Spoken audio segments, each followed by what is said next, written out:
Y señales que no puedes negar, porque cuando llega el tiempo perfecto de Dios, todo encaja, pero no encaja con esfuerzo, no encaja con ansiedad, encaja con paz. Es como si de repente todas las piezas del rompecabezas que parecían desordenadas durante años empezaran a alinearse solas de forma suave pero contundente, sin necesidad de forzar, sin necesidad de insistir. Lo que antes era confusión, ahora es claridad. Lo que antes era distancia, ahora es proximidad divina. Y aquí es donde muchos se equivocan. Creen que si algo es de Dios, todo debería ser inmediato. Creen que la conexión perfecta no tiene obstáculos. Pero la verdad espiritual es otra. Lo que es de Dios pasa por procesos de preparación. Porque Dios no te va a entregar algo precioso si tú o la otra persona aún no están listos para sostenerlo. Por eso, si sientes que la historia con esa persona nunca se cerró completamente, si a pesar de todo, esa conexión sigue viva en lo profundo de tu espíritu, y ahora, sin buscarlo, empiezas a notar que las cosas se alinean, que los caminos vuelven a cruzarse de manera natural, que los silencios se transforman en conversaciones profundas. Eso no es casualidad. Eso es la mano de Dios, moviendo las piezas a su ritmo perfecto. Y hay algo que debes entender. Cuando es de Dios, no llega con caos. Llega con propósito. No viene a interrumpir tu paz, sino a completarla. No viene a robar tu enfoque, sino a amplificarlo.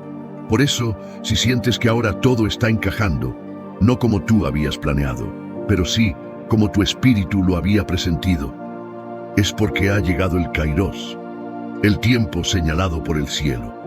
Aquel momento donde las oraciones, las lágrimas y la espera se unen en un punto exacto para dar lugar a la manifestación. Y te lo digo con urgencia espiritual. Cuando Dios determina el tiempo, no necesitas forzar puertas. Las puertas se abren solas. No necesitas manipular circunstancias. Las circunstancias se rinden ante la autoridad de su propósito. Y aquí te dejo con una revelación que va a resonar en tu alma. El enemigo intentará hacerte creer que ya es tarde, que perdiste la oportunidad, que la historia quedó inconclusa. Pero Dios es el único que tiene la última palabra sobre las conexiones que Él mismo creó.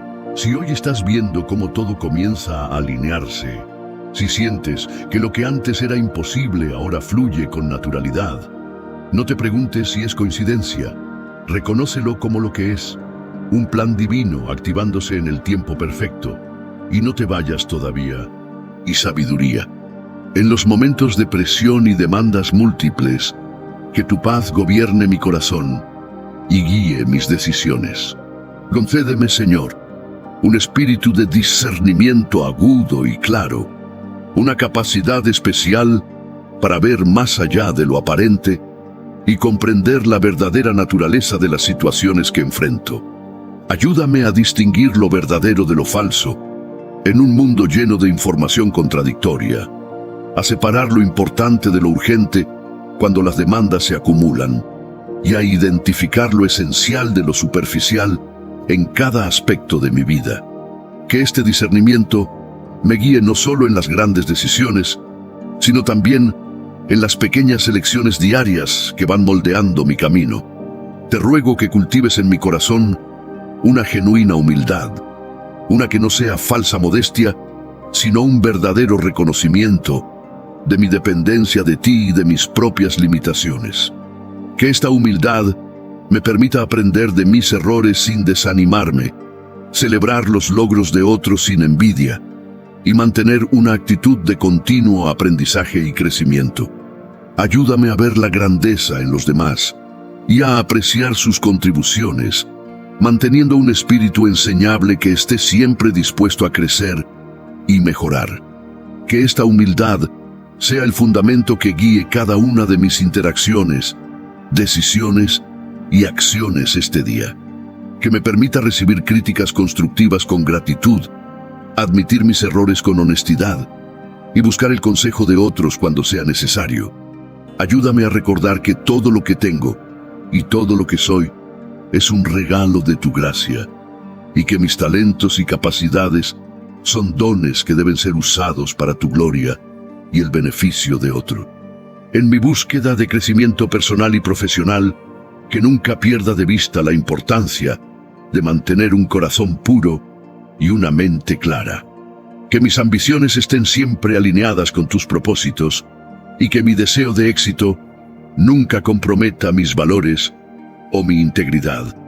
Padre Celestial, te pido que derrames tu gracia sobre todas mis relaciones, sembrando armonía y comprensión en cada interacción que tenga en este día.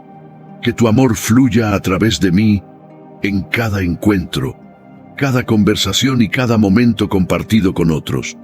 En un mundo donde las relaciones son cada vez más superficiales y digitales, ayúdame a construir conexiones genuinas y significativas que reflejen tu amor incondicional. Ayúdame a cultivar un corazón que sepa perdonar genuinamente. Pero aquí hay algo que debes recordar para no caer en la trampa del rencor. El enemigo odia a las personas que cargan paz, porque esa paz denuncia la presencia activa de Dios. El opresor vive en tormento y quiere arrastrarte a su nivel. Quiere que pierdas tu calma para que te parezcas a él. No le des ese gusto. Mantén tu altura espiritual. Tu tranquilidad es la mejor respuesta. Es la bofetada sin manos más fuerte que puedes dar. Mientras ellos se retuercen en su propia amargura, tú sigues avanzando, ligero, protegido por la mano de Jesús. Esa inquietud que sienten es la señal de que han tocado algo sagrado y se han quemado. Y aunque traten de disimularlo con risas falsas, sus ojos no mienten. La falta de paz se nota en la mirada. Así que, descansa. Dios está tratando con ellos en la intimidad de sus pensamientos, en lugares donde tú no puedes entrar. Pero Él sí. Y mientras ellos lidian con el ruido de su error, tú prepárate, porque esa paz que has mantenido a pesar de todo, es la plataforma sobre la cual Dios va a construir tu próxima victoria, desbaratando cualquier plan que se haya gestado en tu contra. Hay algo que debes saber sobre la psicología del adversario. El enemigo odia visceralmente a las personas que cargan paz, porque esa paz denuncia sin palabras la presencia activa de Dios en sus vidas. Y aquí ocurre algo curioso que requiere mucho discernimiento para ser entendido. Quien se levanta contra un elegido suele creerse mucho más poderoso de lo que realmente es. Es la clásica arrogancia ciega.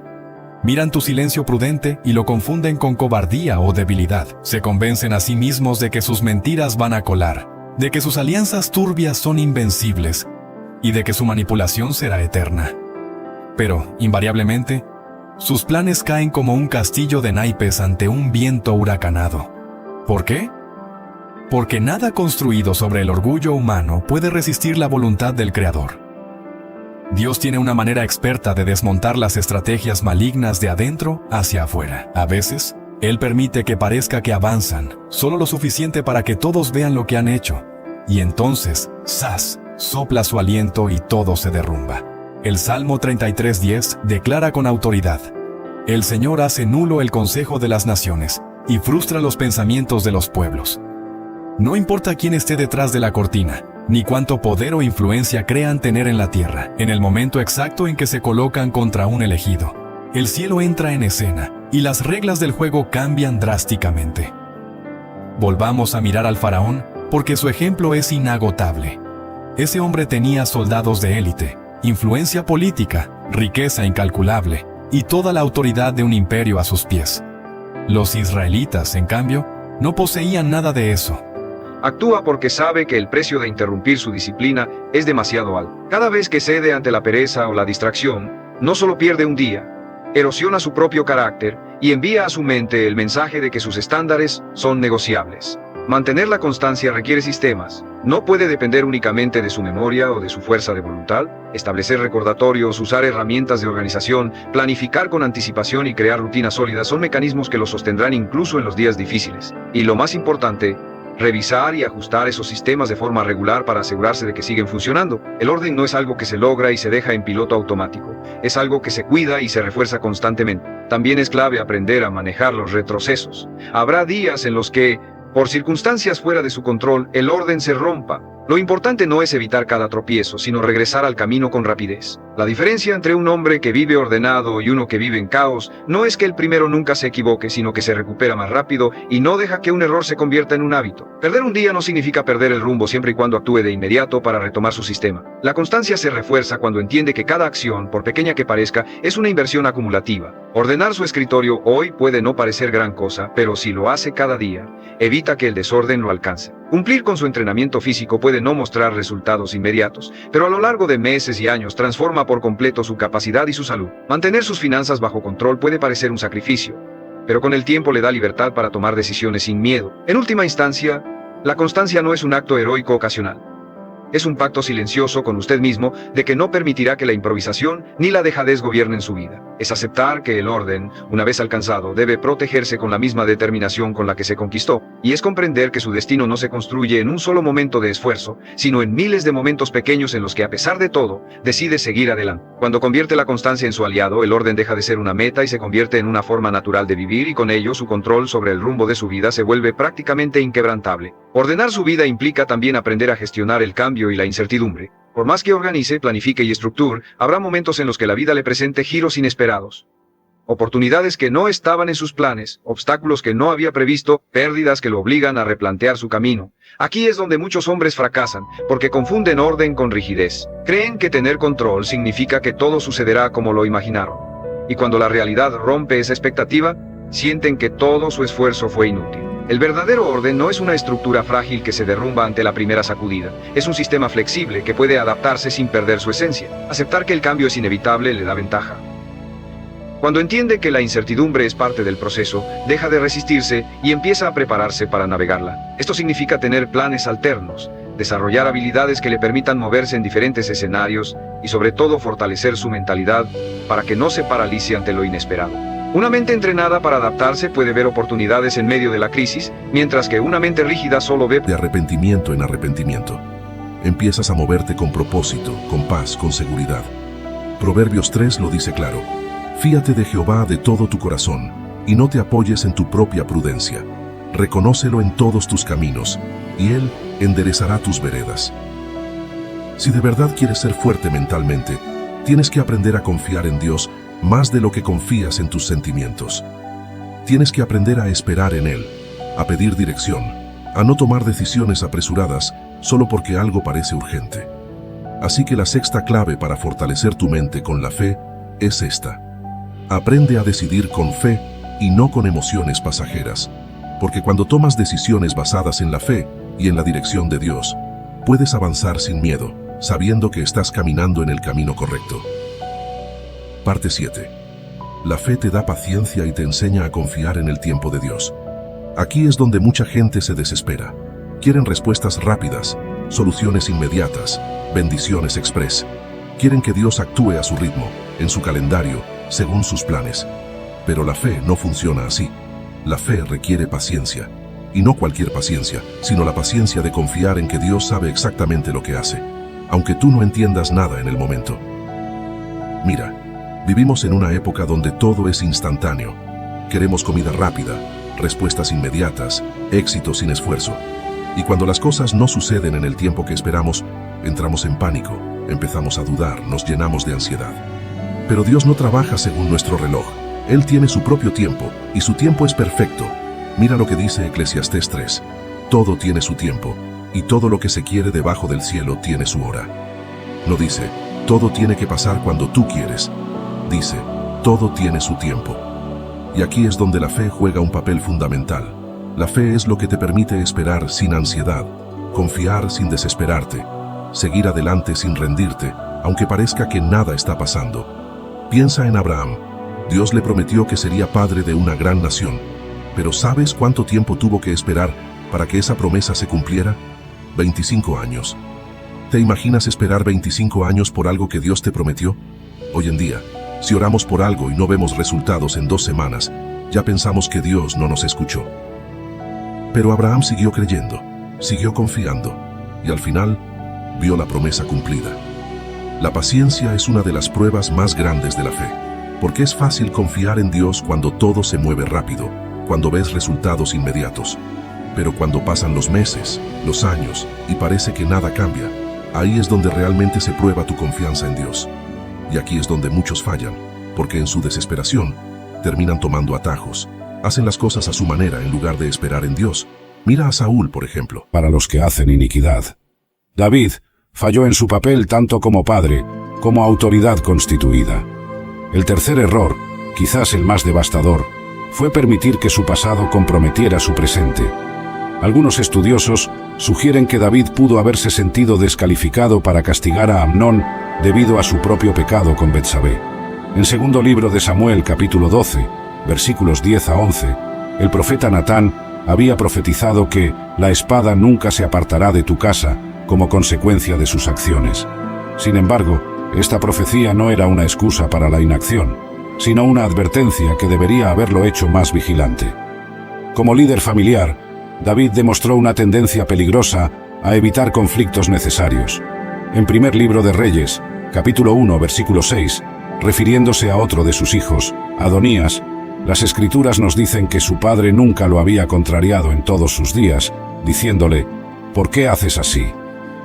Este patrón de no confrontar el mal dentro del hogar tuvo consecuencias devastadoras. El liderazgo pasivo de David creó un vacío de autoridad que fue llenado por la violencia y la venganza. En Eclesiastés capítulo 8, versículo 11, somos advertidos. Por cuanto no se ejecuta luego sentencia sobre la mala obra, el corazón de los hijos de los hombres está en ellos dispuesto para hacer el mal. El silencio de David ante el crimen de Amnón esencialmente autorizó a Absalón a hacer justicia por su propia mano. Quizás el error más sutil, pero igualmente significativo, fue la falla en crear un ambiente de comunicación abierta y segura en su familia. Cuando Tamar fue atacada, no encontró en su padre un puerto seguro para buscar justicia. Cuando Absalón planeaba venganza, no hubo diálogo que pudiera haber evitado más violencia. Como está escrito en Proverbios capítulo 29, versículo 15, la vara y la corrección dan sabiduría, pero el muchacho consentido avergonzará a su madre. La ausencia de una disciplina amorosa y consistente creó un ambiente donde los hijos de David seguían sus propios caminos, frecuentemente destructivos. Estos errores de liderazgo no son solo lecciones históricas, son advertencias relevantes para todos los que ocupan posiciones de autoridad, especialmente dentro de la familia. Cuando aquellos que deberían proteger y guiar eligen el camino del silencio y la pasividad, las consecuencias pueden resonar por generaciones. ¿Qué podemos aprender de esta antigua tragedia familiar que aún resuena con tanta fuerza en nuestros días? Las lecciones son profundas y urgentemente relevantes para las familias modernas, independientemente de su posición social o contexto cultural. La primera lección crucial es sobre la importancia de la vigilancia activa. Como nos advierte Primera de Pedro, capítulo 5, sufrimiento. No saben lo que están pidiendo. Pueden beber el cáliz que estoy a punto de beber.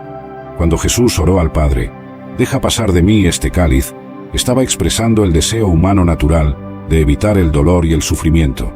Aunque Jesús es plenamente Dios, también es plenamente humano. A pesar de ser perfecto, su naturaleza humana todavía luchaba con la aceptación de la tortura y la vergüenza que le esperaban, y su carne retrocedía ante la cruz. En este mismo contexto, Jesús dijo a sus discípulos, «Velen y oren para que no caigan en tentación. El espíritu está dispuesto, pero la carne es débil».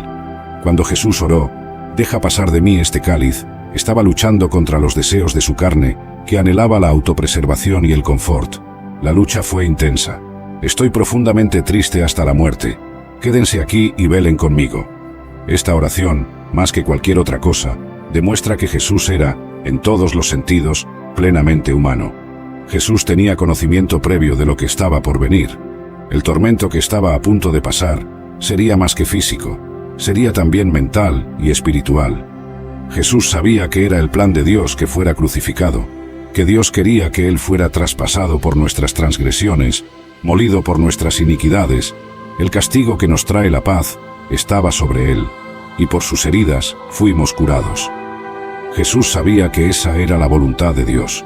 Jesús ama a la humanidad, pero su humanidad temía el dolor y el sufrimiento que enfrentaría, y eso lo llevó a pedir a su Padre, «Deja pasar de mí este cáliz». La frase «deja pasar de mí este cáliz» aparece en la oración de Jesús y contiene dos calificaciones significativas. Primero, pronuncia la oración si es posible. Jesús implora a su Padre que le permita elegir un camino alternativo para la redención de la humanidad, si hay alguno. Jesús no quería morir, pero seguía la voluntad de Dios. Los eventos que ocurrieron después de orar demuestran que no había otro camino. El sacrificio de Jesucristo es el único que podría redimir al mundo. Segundo, Jesús ora, sin embargo, no se haga como yo quiero, sino como tú quieras. Jesús estaba comprometido con la voluntad de Dios, cuerpo, mente y alma. La oración del justo siempre depende de la voluntad de Dios. Venga tu reino, hágase tu voluntad, así en la tierra como en el cielo. En el jardín de Getsemaní, Jesús venció a la carne y la mantuvo sujeta al espíritu, lográndolo al someterse completamente y fervorosamente a la voluntad de Dios. Cuando pasamos por tiempos difíciles, es reconfortante saber que Jesús entiende lo que es querer la voluntad de Dios y al mismo tiempo no quererla, desear la rectitud y la obediencia, incluso cuando la carne está gritando en contra. Este conflicto no es pecaminoso, es una parte normal del ser. Sometimes the right path requires waiting. Sometimes the right path doesn't make sense in the moment. But if God is leading you, you can trust it is the best way. How does God lead us? 1. Through His Word. Psalm 119, 105. Your Word is a lamp to my feet and a light to my path. If you want to know God's direction, start with what He's already said. 2. Through the Holy Spirit. John 16:13. The Spirit of truth will guide you into all truth. The Holy Spirit speaks to us, nudges us, convicts us, and guides us in daily decisions. 3. Through wise counsel. Proverbs 11:14. Where there is no guidance, people fall, but in an abundance of counselors, there is safety. God often speaks through wise mentors, pastors, and godly friends. 4. Through open and closed doors. Revelation 3:7. What He opens, no one can shut, and what He shuts, no one can open.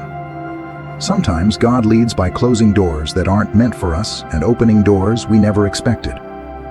What if I've taken the wrong path? Maybe you're thinking, but what if I've already made wrong choices? Here's the good news. God is the God of redemption.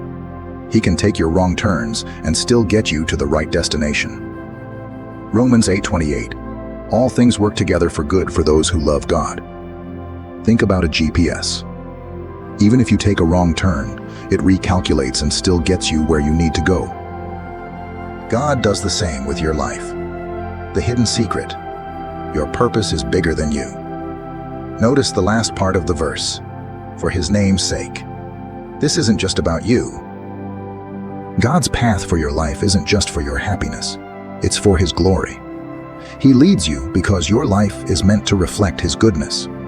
When people see your story, your struggles, your victories, your growth, they should see God's hand at work. So today, wherever you are, whether you feel lost or uncertain, trust that the Shepherd is leading you. You don't have to figure it all out. You just have to follow Him. Chapter 7. Though I walk through the valley of the shadow of death, the secret of courage. Let's be real. Life isn't always green pastures and still waters. There are times when we find ourselves in the middle of a dark valley, a season of pain, loss, uncertainty, and fear. And in those moments, it's easy to ask, God, where are you? But David makes a radical statement in Psalm 23:4. Even though I walk through the valley of the shadow of death, I will fear no evil, for you are with me. Wait, did you catch that? Decisiones que al principio parecen no tener mucho sentido. Con el tiempo, miramos hacia atrás y decimos, ahora lo entiendo. Y es ahí cuando te das cuenta de que involucrar a Dios en cada paso es la clave. Porque aunque no siempre entendamos el por qué en el momento, podemos confiar en que hay un para qué, y ese para qué siempre es bueno. A veces involucrar a Dios en nuestras decisiones también implica soltar lo que creemos que es mejor para nosotros. Y esto es difícil, lo sé, porque a todos nos gusta tener el control, pensar que sabemos qué es lo correcto. Pero cuando te atreves a decir, Dios, sé que esto es lo que quiero, pero si no es lo que tú tienes para mí, te lo entrego. algo poderoso sucede. Es como si soltaras ese peso que llevas cargando y te dieras cuenta de que no tienes que hacerlo todo por ti mismo. Te doy un ejemplo personal. Recuerdo un momento en mi vida donde tenía que tomar una decisión grande y estaba convencido de que sabía cuál era la mejor opción. Pero por alguna razón no sentía paz, así que a regañadientes decidí entregárselo a Dios y decir: si no es lo que tienes para mí, está bien, guíame por otro camino. Y vaya, que Dios me llevó por un camino completamente distinto al que yo tenía en mente. Pero ¿sabes qué?